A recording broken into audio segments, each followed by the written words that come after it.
Hello everyone, welcome to my channel. আমি সংকেত।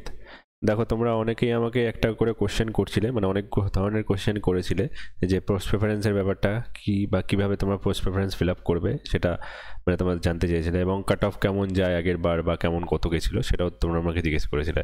এছাড়া কম্পিউটার নিয়েও জিজ্ঞেস করেছিলে। আমি এক এক করে সব ভিডিও বানাবো। এই ভিডিওটা জাস্ট আমি পোস্ট প্রেফারেন্স নিয়ে কথা বলবো, যে তোমরা কারা কোন পোস্ট প্রেফারেন্স কেমনভাবে দেবে সেটা আমি বলবো। ঠিক আছে, যারা প্রথম দেখছো তারা ভিডিওটাকে অবশ্যই লাইক মেরে দিও, আর অবশ্যই চ্যানেলটাকে সাবস্ক্রাইব করে দিও যারা চ্যানেলে নতুন এসছো। কারণ আমার চ্যানেলে কিন্তু আমি মানে অনেক ইনফরমেটিভ ভিডিও বানাই এবং তোমাদের কম্পিটিটিভ অঙ্কের বিভিন্ন ক্লাস আমি তোমাদের দিয়ে থাকি। এছাড়া আনএকাডেমিতে ক্লাস হচ্ছে, তোমরা অবশ্যই আনএকাডেমি ক্লাসগুলো জয়েন করার চেষ্টা করো, লিঙ্ক ডিসক্রিপশন বক্সে দেওয়া থাকবে, এবং চ্যানেলটাকে অবশ্যই সাবস্ক্রাইব করো। দেখো, আমাদের WBPSCর আন্ডারে আমাদের যে তিনখানা মাত্র আমাদের মেন থাকে আমাদের পোস্ট। ঠিক আছে, মানে তিনটে প্রেফারেন্স থাকে, একটা হচ্ছে কি সেক্রেটারিয়েট থাকে, একটা ডিরেক্টরেট থাকে, আর একটা হচ্ছে রিজনাল থাকে, তিনখানা। এবার তুমি কোনটা তোমাকে চুজ করবে, সেক্রেটারিয়েট না ডিরেক্টরেট না রিজনাল, সেটা আমি বলবো। সেটা আমি তোমাদের হিন্টস দেবো যে তুমি এইভাবে তুমি চুজ করতে পারো। এছাড়া তোমাদেরকে আমি বলবো যে আগেরবারে কত কাট অফ গেছিলো, কোনটা মানে কেমনভাবে কী গেছিলো। এবার আমার যে নিজের সিলেকশন হয়েছে, তোমরা জানো আমি ক্লার্কশিপে পেয়েছি, সেটা তোমরা এখানে আমি নিচে দিয়ে রেখেছি। আমাদের রিজনাল ডিপার্টমেন্টে সিলেকশন হয়েছে আমার ডিরেক্টরেট বা মানে সেক্রেটারিটা হয়নি, আমার রিজনাল হয়েছে। এবং তোমরা যারা সেক্রেটারিট প্রথম মানে প্রেফারেন্স দেবে তাদেরকে রিজনালে হওয়ার চান্স আছে, বা যারা রিজনাল ফার্স্ট প্রেফারেন্স দিয়ে সেক্রেটারিট হওয়ার চান্স আছে, এগুলো সবই আমি আলোচনা করবো। তোমাদের কোনো মানে কোশ্চেন থাকলে ওটা সেটা কমেন্ট বক্সে জানাতে পারো। ঠিক আছে, চলো আমি ভিডিওটা শুরু করি। দেখো, সেক্রেটারিয়েট এবং ডিরেক্টরেটে অলমোস্ট হচ্ছে তোমাদের মানে পোস্টিংটা সেম হয়। তোমরা যদি কেউ যদি কলকাতার আশেপাশে মানে কলকাতার যদি আশেপাশে যদি কেউ কলকাতার আশেপাশে যদি কেউ পোস্টিং নিতে যাও বা কাজ করতে যাও, তার জন্য ডেফিনেটলি বলবো তোমরা সেক্রেটারিয়েট আর ডিরেক্টরেট পোস্টে তোমরা মানে অ্যাপ্লাই করো। মানে ফার্স্ট প্রেফারেন্সে হচ্ছে তোমাদের সেক্রেটারিয়েট আর ডিরেক্টরেট তোমাকে রাখতে হবে। ঠিক আছে, যদি তোমরা কলকাতার আশেপাশে তোমরা যদি কাজ করতে যাও, কারণ কলকাতায় মানে সেক্রেটারিয়েটে সব কটা বিল্ডিংই তোমাদের কলকাতার মধ্যে আছে, সব কটা, সেটা নবান্ন হোক বা তোমাদের অন্য কোনো জায়গা হোক, সবই হচ্ছে তোমাদের কলকাতার মধ্যে আছে। এবং ডিরেক্টরেটেরও বেশ কিছু অফিস তোমাদের মানে ম্যাক্সিমাম অফিসটাই কলকাতায় আছে, এবং কিছু দুই একটা আছে সেটা কিন্তু তোমাদের আলাদা আছে, মানে সেটা হয়তো কলকাতার বাইরে আছে। সেটা সংখ্যাটা খুবই কম, ম্যাক্সিমামই তোমাদের কলকাতা।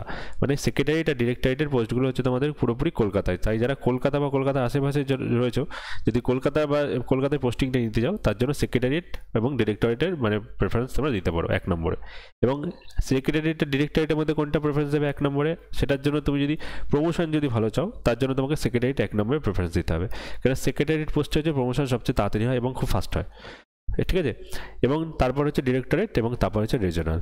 আর রিজনাল কারা ফিল আপ করবে, যারা রিজনাল হচ্ছে তোমরা যদি মনে করো যে তোমাদের নিজের জেলাতে তোমরা কাজ করবে, তারা রিজনাল পোস্ট মানে ফিল আপ করতে পারো।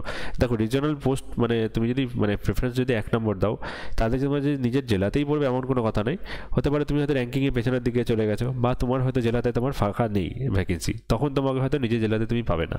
মানে এমন হয়তো তুমি ডিপার্টমেন্টে তোমার সিলেকশন হয়েছে, যদিও তোমার হাতে থাকবে না, সেটা হাতে থাকবে PSC। কারণ PSC মানে মানে ঠিক করবে যে কোন ক্যান্ডিডেট কোন ডিপার্টমেন্টে যাবে। এবং তোমাদের সাপোজ একটা যে কোনো একটা ডিপার্টমেন্ট, আমি সাপোজ বলছি হেলথে তোমার মানে সিলেকশন হলো, ফাইনাল সিলেকশন রিজনাল। এবং হেলথের যে তোমার ধরো তোমার বাড়ি হচ্ছে, সাপোজ আমি বললাম সাপোজ তোমাদের একটা বাড়ি হচ্ছে নর্থ 24 পরগনা, ঠিক আছে, নর্থ 24 পরগনাতে। এবার ধরলাম যে নর্থ 24 পরগনাতে হেলথের কোনো ভ্যাকেন্সি নেই, তাহলে তোমার কিন্তু নর্থ 24 পরগনাতে মানে হবে না। মানে অবভিয়াসলি তোমার জেলাতে যদি ভ্যাকেন্সি না থাকে, বা হতে পারে নর্থ 24 পরগনাতে ভ্যাকেন্সি আছে বাট তোমার র্যাঙ্কিংটা অনেকটাই পেছনে র্যাঙ্কিং, তখন কি শুরুর দিকে র্যাঙ্কিংয়ে যারা হয়তো নর্থ 24 পরগনা হয়তো পেয়ে যাবে, বা ফিমেল ক্যান্ডিডেট এবং PH ক্যান্ডিডেটরা নিজেদের মানে হোম ডিস্ট্রিক্টই পাবে। বাকিদের যদি মানে তোমাদের দেওয়ার পরে যদি ফাঁকা থাকে, তাহলে তোমরা পাবে। ম্যাক্সিমামেরই হয়ে যায়, মানে ম্যাক্সিমাম যারা মানে রিজনাল পোস্ট দেয় ফার্স্ট প্রেফারেন্সে, ম্যাক্সিমামই তোমাদেরই মানে নিজের জেলাতেই হয়ে যায়। বাট কিছু কয়েকজন থাকে যাদের কিনা বাইরে পোস্টিং পড়ে। ঠিক আছে, তাই যদি তোমরা কলকাতার মানে পোস্টিং চাও, তার জন্য সেক্রেটারিয়েট এবং ডিরেক্টরেটে পোস্টিং তোমরা প্রেফারেন্স দেবে, সেটা আমি বলে দিলাম। এবং প্রমোশন সবচেয়ে বেশি হয় কি সেক্রেটারিয়েটে। এবার যদি অনেকে জিজ্ঞেস করছে, আমি যদি তুমি রিজনাল যদি 1 নম্বর প্রেফারেন্সে দাও, সেটার জন্য কি তুমি সেক্রেটারিয়েট কি তুমি যদি মানে পেতে পারো যে অনেক বেশি নাম্বার পেলে, সেটার উত্তর কি একদমই পাবে না। ঠিক আছে, মানে আমি তোমাকে একটা অন্য স্লাইডে নিয়ে আমি তোমাদেরকে বোঝানোর চেষ্টা করছি। ধরো আমি তোমাকে 3 রকম কন্ডিশনে আমি তোমাদের মানে বলছি। ঠিক আছে, 1 নম্বর কন্ডিশন হচ্ছে তুমি কি সেক্রেটারিয়েট প্রেফারেন্স দিলে ফার্স্ট, সেকেন্ড হচ্ছে ডিরেক্টরেট, থার্ড হচ্ছে তুমি রিজনাল। 2 নম্বরে কি, 2 নম্বরে তুমি ধরো ডিরেক্টরেট প্রথম দিলে, সেক্রেটারিয়েট পরে দিলে, রিজনাল তারপরে দিলে। 3 নম্বরে কি আছে, তুমি ফার্স্টে রিজনাল দিলে, তারপরে সেক্রেটারিয়েট, তারপরে ডিরেক্টরেট। এরভাবে অনেকগুলো পসিবিলিটি হতে পারে, আমি 3 টাইপ দেখাচ্ছি। এবার ধরো সেক্রেটারিয়েটে বা রিজনাল কাট অফটা সবচেয়ে কম যায়। আগের বারে রিজনাল কাট অফ বলে PSC ওরকমভাবে কোনো দেয়নি, র্যাঙ্কিং অনুযায়ী নিয়েছিল।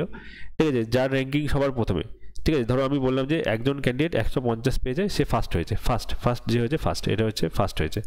এবার ধরো এই যে ক্যান্ডিডেটটা, এর ফার্স্ট প্রেফারেন্স দেওয়া আছে সেক্রেটারিয়েট, ফার্স্ট প্রেফারেন্স সেক্রেটারিয়েট দেওয়া আছে, সেকেন্ড প্রেফারেন্স যা খুশি দেওয়া থাকুক না কেন। এবার এই যে ফার্স্ট যে ক্যান্ডিডেটটা হয়েছে তার ফার্স্ট যে প্রেফারেন্সটা সে সেক্রেটারিয়েট দিয়েছে, সে মানে ডেফিনেটলি সে সেক্রেটারিয়েটে, কিন্তু তার যে পোস্টটা পাবে তার অ্যালটেড পোস্ট কিন্তু সে সেক্রেটারিয়েট পাবে। ঠিক আছে, এবার আমি ধরলাম যে ফার্স্ট হয়েছে যে ক্যান্ডিডেটটা, যে 150 নম্বর পেয়েছে, সেই ক্যান্ডিডেটের ফার্স্ট হচ্ছে প্রেফারেন্স ধরো এইটা, রিজনালটা আগে দেওয়া আছে, সেক্রেটারিয়েট পরে, আর তারপরে হচ্ছে ডিরেক্টরেট। এবার সে যদি যতই বেশি নাম্বার, ফার্স্ট হোক সেকেন্ড হোক যাই হোক না কেন, তার যদি ফার্স্ট প্রেফারেন্স হচ্ছে রিজনাল আছে, তাকে কিন্তু রিজনাল পোস্ট দেওয়া হবে, তাকে কিন্তু সেক্রেটারিয়েট বা ডিরেক্টরেট পোস্ট কিন্তু দেওয়া হবে না, মানে সে কিন্তু রিজনাল পোস্ট পাবে, সে সেক্রেটারিয়েট বা ডিরেক্টরেট আসতে পারবে না। বুঝতে পারলে? আশা করি তোমরা বুঝতে পেরেছো আমি যেটা বোঝানোর চেষ্টা করলাম। মানে র্যাঙ্কিংয়ে যদি তুমি ওপরের দিকে থাকো, কিন্তু তোমার যদি প্রেফারেন্সে যদি তুমি মানে রিজনাল যদি তুমি প্রথমে দিয়ে থাকো, তাহলে তোমার ডেফিনেটলি রিজনাল হবে, সেক্রেটারিয়েট বা ডিরেক্টরেট হবে না। তাই যদি তোমার মানে অ্যাটলিস্ট তোমরা যদি কলকাতা বা আশেপাশে মানে কাজ করতে যাও, তাহলে অবভিয়াসলি তোমরা সেক্রেটারিয়েট বা ডিরেক্টরেটটাকে তোমরা 1 নম্বরে রাখার চেষ্টা করবে। ঠিক আছে, এবং এই ক্ষেত্রেও যদি বলি, ধরো এবার ধরো তুমি বললে যে তুমি ধরো ফার্স্ট প্রেফারেন্স তুমি ধরো সেক্রেটারি দিয়েছো, সেকেন্ডটা ডিরেক্টরেট, পরেরটা রিজনাল। এবার ধরো তোমার র্যাঙ্কিংটা তোমার মিডলের দিকে আছে, মিডলের দিকে তোমার র্যাঙ্কিংটা আছে। এবার ধরো সেক্রেটারিয়েট পোস্টগুলো সব ভ্যাকেন্ট হয়ে গেল, এবার তুমি কি তোমার যদি সেক্রেটারিয়েট পোস্ট যদি ভ্যাকেন্ট হয়ে যায়, তাহলে কি তোমার চলে যাবে ডিরেক্টরেট। তার মানে কি ডিরেক্টরেটে তুমি হচ্ছে একটা ভ্যাকেন্সি পাবে, যদি ডিরেক্টরেটে ভ্যাকেন্সি থাকে এবং তুমি যদি ডিরেক্টরেটের র্যাঙ্কিংয়ের উপরের দিকে থাকো, মানে সেক্রেটারিয়েট ফিল আপ হয়ে যাওয়ার পরে, তাহলে তুমি কি ডিরেক্টরেট পাবে। ঠিক আছে, এবার এই এমন একটা কেসে হয়তো তোমার সেক্রেটারি ডিরেক্টরি দুটোই হচ্ছে তোমার হচ্ছে মানে ফিল হয়ে গেল, তোমার ফার্স্ট প্রেফারেন্স হচ্ছে সেক্রেটারি, সেকেন্ড প্রেফারেন্স ডিরেক্টরেট ছিল, তোমাকে কি চাকরি তোমাকে অবভিয়াসলি দেবে, সেটা কি রিজনাল তুমি পাবে। মানে তোমার র্যাঙ্কিং পেছনের দিকে ছিল, বাট তোমার first preference secretariat, second preference হচ্ছে ডিরেক্টরেট ছিল, বাট তুমি দুটো পাবে না, কারণ তোমার র্যাঙ্কিংটা পেছনে ছিল, তুমি পাবে কি রিজনাল পোস্ট। মানে তুমি 3টে প্রেফারেন্সে একটা প্রেফারেন্সে পাবে। পিএসসি সবসময় ফার্স্ট প্রেফারেন্সটা দেখার চেষ্টা করে, ফার্স্ট প্রেফারেন্সে মানে তোমাকে দেওয়ার চেষ্টা করবে। যদি র্যাঙ্কিংয়ের উপরে থাকো সেক্রেটারিয়েট তুমি অবভিয়াসলি পাবে, যদি সেক্রেটারিয়েট তুমি প্রেফারেন্স দিয়ে থাকো। আর সেক্রেটারিয়েট যদি না দিয়ে থাকে, তুমি ধরো এই যেটা আমি 8 কন্ডিশনে বললাম, তোমার র্যাঙ্কিং যদি পেছনে থাকে, এসডিআর তুমি দিয়েছো, ঠিক আছে, তুমি ধরো র্যাঙ্কিংয়ের পেছনে আছো, তুমি সেক্রেটারিয়েট পেলে না, তুমি ডিরেক্টরেটও পেলে না, তারপরে কি তুমি রিজনাল পাবে। এবার ধরো সেক্রেটারিয়েট ডিরেক্টরেট রিজনাল দিয়েছো, সেক্রেটারিয়েটটা ভ্যাকেন্ট হয়ে গেছে, তারপরে ধরো ডিরেক্টরেটে তোমার মানে তুমি যা র্যাঙ্কিং আছে সেই অনুযায়ী তুমি ডিরেক্টরেট কিন্তু পাবে, তখন আর রিজনাল পাবে না। এইভাবে কিন্তু প্রেফারেন্সটা কিন্তু দেখবে। ওই জন্য তোমার যদি মনে করো রিজনাল মানে প্রেফারেন্স দেবে, তাই অবভিয়াসলি রিজনালটা ফার্স্টে রাখার চেষ্টা করো। আর যদি মনে করো কলকাতা মানে আশেপাশে করবে এবং মানে ভালো প্রমোশন নেওয়ার চেষ্টা মানে করবে, তাহলে অবভিয়াসলি তোমরা সেক্রেটারিয়েট এবং ডিরেক্টরেটটাকে ফার্স্ট প্রেফারেন্স রাখতে পারো। ঠিক আছে, এটাই জাস্ট বলার। এবং আমি যখন 2019 সালে ফর্ম ফিল আপ করেছিলাম, তখন আমার এসব জানা ছিল না কোনো, এই পোস্ট প্রেফারেন্সের ব্যাপারটা। আমি তখন রিজনালটা ফার্স্ট দিয়েছিলাম, সেক্রেটারিয়েট লাস্টে দিয়েছিলাম, ডিরেক্টরেটটা আমি সেকেন্ডে দিয়েছিলাম। ঠিক আছে, তাই এই ভুলটা অবশ্যই করো না। যারা যারা দেখছো ভিডিওটা, অবশ্যই একটু বন্ধুদের মধ্যে শেয়ার করে দিও, যারা যারা ক্লার্কশিপে ফর্ম ফিল আপ করছো বা করতে চাও। ঠিক আছে, আশা করি তোমাদের পুরোপুরি ডাউট আমি ক্লিয়ার করতে আমি সক্ষম হয়েছি। যদি ভিডিওটা যদি ইনফরমেটিভ লাগে, অবশ্যই তোমরা ভিডিওটাকে একটু লাইক মেরে আর অবশ্যই একটু শেয়ার করে দিও বন্ধুদের মধ্যে। ঠিক আছে, আবার দেখা হবে। এবার তোমাদের যদি ক্লার্কশিপ রিলেটেড যদি অন্য কোনো কোশ্চেন তোমাদের জিজ্ঞাসা থাকে, সেটা তোমরা কমেন্ট বক্সে কমেন্ট করে জানাতে পারো। অবশ্যই তোমরা কমেন্ট বক্সে কমেন্ট করো, আমি অবশ্যই তোমাদের রিপ্লাই করার চেষ্টা করবো। এছাড়া অন্য ক্লার্কশিপ রিলেটেড আরও ছোটো ছোটো অনেক টপিক তোমাদের জিজ্ঞাসা থাকে, সেগুলোর উপর আমি আস্তে আস্তে ভিডিও আমি আমার চ্যানেলে বানিয়ে দেবো। ঠিক আছে, ভিডিওটাকে অবশ্যই একটু শেয়ার করে দিও। Thank you.